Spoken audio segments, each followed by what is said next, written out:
Assalamualaikum warahmatullahi wabarakatuh.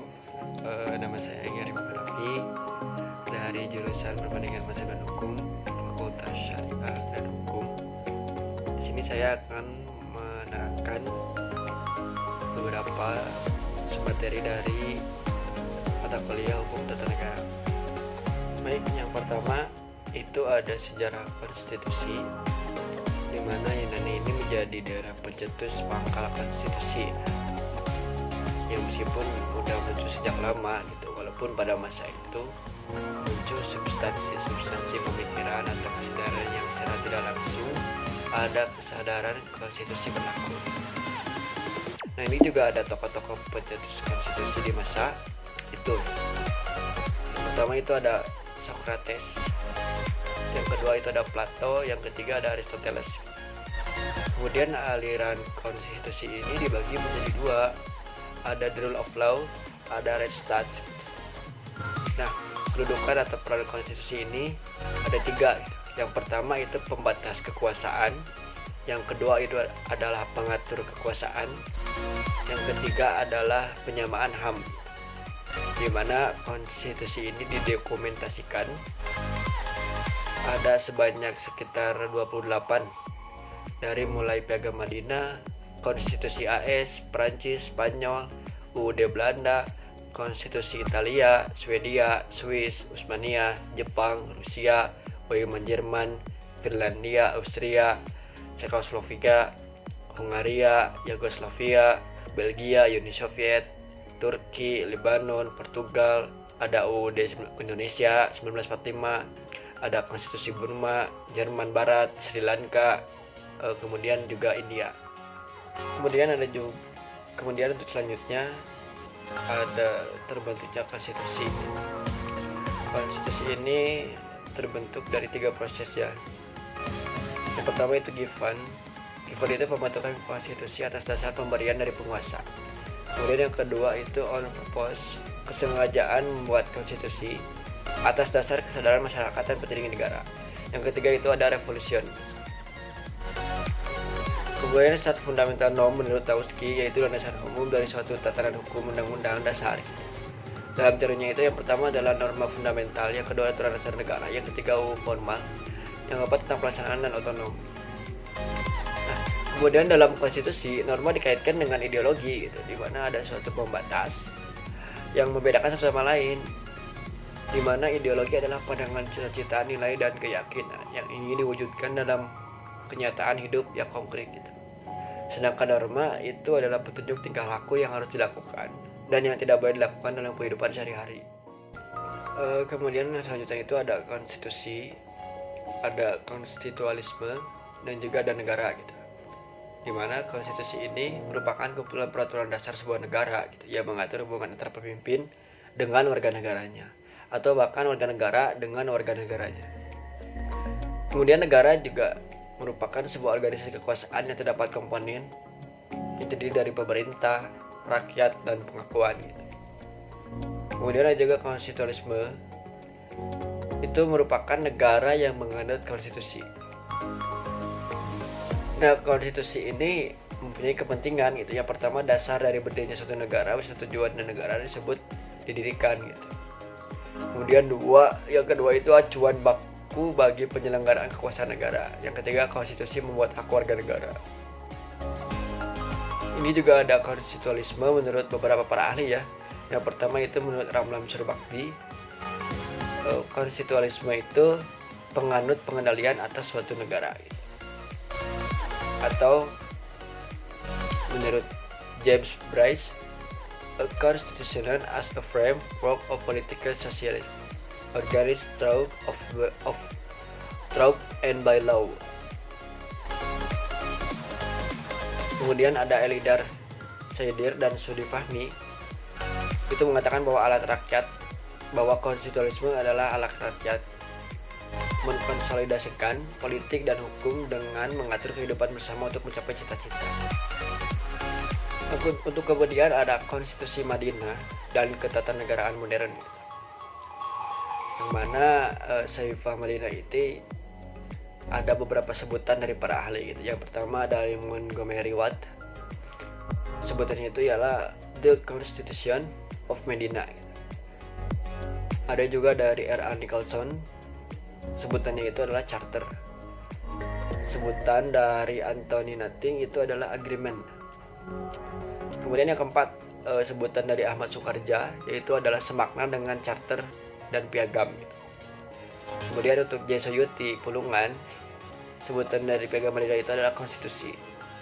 Yang terakhir adalah Ahmad Syafi'i, sebutannya itu adalah Alkitab atau buku gitu. Muatan Piagam Madinah ini ada 3 ya.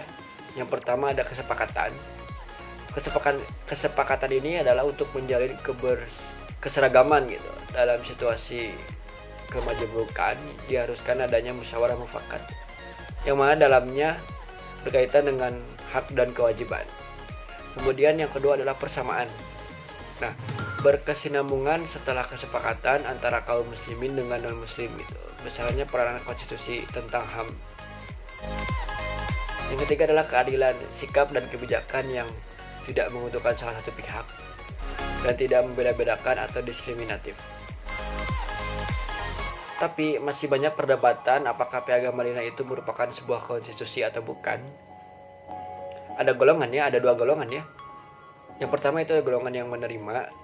Nah, dalil daripada pendapat ini adalah bahwa Piagam Madinah sudah memenuhi unsur atau dasar daripada konstitusi. Yang kedua itu ada yang menolak gitu, berpendapat bahwa di dalam Piagam Madinah itu tidak terdapat pembagian kekuasaan. Ini juga ada hipotesisnya, ada para sarjana di barat terlalu takut gitu ya dengan perkembangan peradaban Islam yang bisa mematahkan asumsinya bahwa baratlah sebagai pelopor peradaban gitu. Untuk selanjutnya adalah faktor-faktor daya ikat konstitusi gitu. Pengaruh terhadap pengikatan konstitusi ini yang pertama itu adalah hukum. Menurut K.C. Ware, positif hukum atau konstitusi itu mengikat karena ditetapkan oleh badan yang berwenang gitu, membentuk hukum. Kemudian juga konstitusi itu dibuat untuk dan atas nama rakyat. Yang kedua itu ada politik, di mana kekuasaan tanpa hukum adalah zalim. Hukum tanpa kekuasaan akan lumpuh. Politik akan berperan dalam pembentukan badan hukum. Yang ketiga ada moral. Menurut Paul Scholten, moral adalah otonom, yaitu hukum abadi, dengan kata lain ialah kehendak ilahi gitu, yang mengarahkan segala ciptaannya ke arah tujuan mereka. Kemudian juga sebagai landasan yang terdalam dari hukum dan peraturan. Kemudian yang selanjutnya itu ada sejarah ketatanegaraan Indonesia, yang mana dibagi menjadi 3 gitu. Yang pertama adalah sistem pra-kemerdekaan, yang kedua itu adalah sistem pasca kemerdekaan, yang ketiga itu adalah sistem era reformasi. Nah, di penjajahan Belanda, Indonesia dianggap sebagai Hindia Belanda atau bagian dari kerajaan Belanda. Peraturan perundang-undangannya adalah UUD Kerajaan Belanda. Yang kedua adalah Indische Staatsanwalt. Di penjajahan Belanda, sistem ketatanegaraan Hindia Belanda, kekuasaan eksekutifnya itu adalah gubernur jenderal yang kewenangannya sangat luas dan dibantu oleh badan penasehat.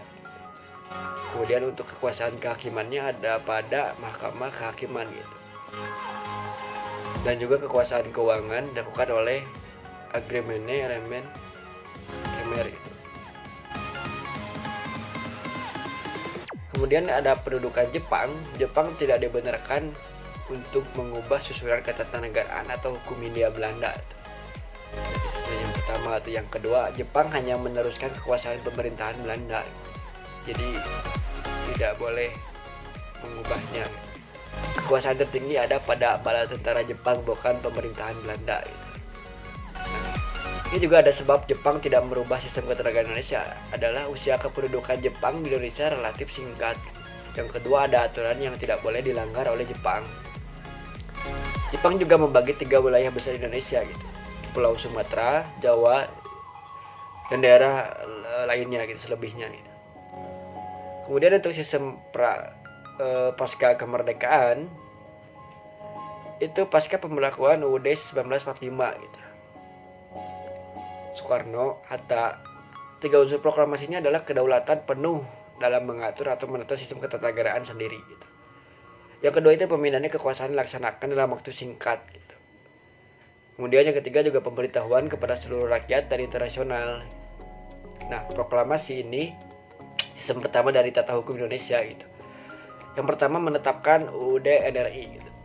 Yang kedua penetapan Soekarno dan Muhammad Hatta. Yang ketiga pembentukan departemen oleh presiden. Yang keempat pengangkatan anggota KNIP gitu, Komite Nasional Indonesia Pusat gitu. Kemudian yang kelima adalah pembentukan provinsi oleh PPKI gitu. Kemudian untuk terakhir itu adalah hukum kewarganegaraan gitu. Jadi WNI ya, warga negara Indonesia itu adalah orang-orang bangsa Indonesia asli ataupun bangsa lain yang telah disahkan oleh undang-undang gitu sebagai warga negara. Keterangan ini diatur dalam Undang-Undang Nomor 12 Tahun 2006.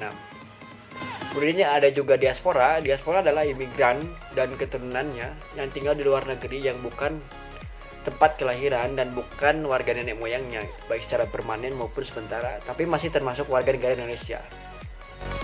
Ini juga ada 4 asas kewarganegaraan yang dianut oleh Indonesia. Yang pertama adalah asas ius sanguinis. Asas yang menentukan kewarganegaraan berdasarkan keturunan gitu. Yang kedua ada asas ius soli. Asas yang menentukan kewarganegaraan berdasarkan tempat lahir. Hal ini bersifat terbatas seperti pada anak-anak kecil gitu. Yang ketiga adalah asas kewarganegaraan tunggal. Asas kewarganegaraan yang menentukan bagi setiap orang gitu. Kemudian yang keempat ada asas kewarganegaraan ganda gitu. Asas kewarganegaraan yang ini menentukan kewarganegaraan gandanya sesuai dengan undang-undang. Kemudian juga ada yang disebut dengan dui kewarganegaraan terbatas, merupakan sistem yang banyak dianut oleh negara-negara karena pada umumnya untuk menyelamatkan anak di bawah 18 tahun gitu atas kewarganegaraannya. Ada juga beberapa contoh negaranya yaitu Indonesia, Jerman, Armenia, Australia, Yaman, Spanyol, Maroko, Pakistan dan lain-lain gitu. Indonesia sendiri jika ada anak yang lahir dari hasil perkawinan campur gitu antar negara gitu campur itu, maka selama dia belum menikah atau masih di bawah usia 18 tahun, maka dia masih berkewarganegaraan dengan ganda. Karena tapi jika sudah menikah di atas usia 18 tahun gitu, maka dia harus memilih salah satu warga negaranya atau memilih gitu. Selain itu ada juga dui kewarganegaraan penuh dan dui kewarganegaraan bersyarat.